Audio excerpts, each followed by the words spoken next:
The air was already heavy before the smoke rolled in. You could feel it, thick, charged, like the building itself knew something was wrong. Somewhere far above, metal screamed against metal, the sound sharp enough to slice right through your thoughts. And in the middle of that chaos, one voice carried above all others. Keep moving. Eyes forward, don't stop. The voice belonged to a man in his 60s, tall, broad-shouldered, his jaw set like granite. His name was Rick Rescorla, and in this moment, he wasn't just the head of security, he was the lifeline for hundreds of terrified people. The stairwell smelled of dust and hot concrete, the kind of dry, choking scent that catches in your throat.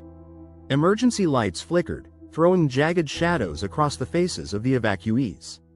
Some were crying, some silent in shock, others whispering frantic prayers under their breath. But Rick was steady. Every few steps, he'd turn his head just enough to make eye contact with someone, a silent reminder. I'm here, you're safe, keep going. He didn't walk with them. He led them, moving just fast enough to set the pace, but slow enough to keep the group together.